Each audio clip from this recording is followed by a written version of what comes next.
কক্সবাজার সৈকতে ডুবে যাওয়া পর্যটকদের বড় ভরসা লাইফগার্ড সদস্যরা। তবে দাতা সংস্থার অর্থায়ন বন্ধ হয়ে যাওয়ায় অনিশ্চয়তায় পড়ে এ কার্যক্রম।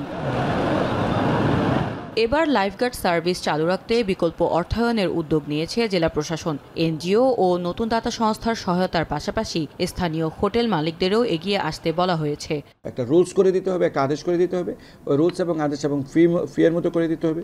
এটা জেলা প্রশাসন মধ্যে বিচ ম্যানেজমেন্ট কমিটির আলোচনায় অথবা আইন শৃঙ্খলা আলোচনায় এই প্রবলেমটা সলভ করে নেবেন। কীভাবে করবেন খুব জরুরি ভিত্তিতে ওই মিটিংয়ে আমিও থাকবো এবং এটা যেন শক্তভাবে যেন এটা হয়, নিশ্চিত হয়, এটা আমরা উদ্যোগ নিব। এদিকে পর্যটন মন্ত্রণালয় থেকে হোটেলগুলোকে 2টি পৃথক চিঠি দেওয়া হয়েছে। প্রথমটিতে লাইফগার্ড সার্ভিস চালু রেখে বেতন ভাতা প্রদানের নির্দেশনা, আরেকটিতে পর্যটকদের জন্য লাইফ জ্যাকেট সরবরাহ ও ব্যবহার নিশ্চিত করার কথা বলা হয়েছে। তবে হোটেল মালিকরা বলছেন এ অর্থায়ন কিভাবে করা হবে তা জেলা প্রশাসনের সিদ্ধান্তের উপর নির্ভর করছে।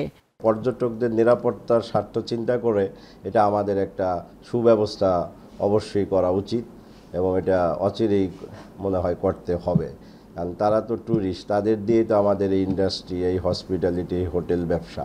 আমরা এই মন্ত্রণালয়ের নির্দেশনা সম্পর্কে সবাইকে অভিহিত করে লাইফ জ্যাকেট নিশ্চিত করা, সতর্কবাণী টাঙিয়ে রাখা ইত্যাদি সিদ্ধান্ত নেব এবং কার্যকর ব্যবস্থা গ্রহণ করব। কিন্তু স্থায়ী সমাধান ছাড়া এই গুরুত্বপূর্ণ সেবা বারবার অনিশ্চয়তায় পড়বে বলে শঙ্কা সংশ্লিষ্টদের। একটি মেকানিজমের আসলে দরকার, যেই প্রক্রিয়ার মাধ্যমে আসলে এই ফান্ডিংটি আসবে। এটি হয়তো হোটেল মোটেল ওনার্স থেকে জেলা প্রশাসন কক্সবাজারে আসবে এবং কক্সবাজার থেকে হয়তো জেলা প্রশাসন কক্সবাজারের মাধ্যমে হয়তো সরাসরিভাবে লাইফগার্ডদের বেতন ভাতাটি উঠবে। দেশের জনপ্রিয় এই পর্যটন কেন্দ্রে প্রাণহানির ঝুঁকি কমাতে লাইফগার্ড সার্ভিস টেকসইভাবে চালু রাখা এখন সময়ের দাবি। এখন কক্সবাজার।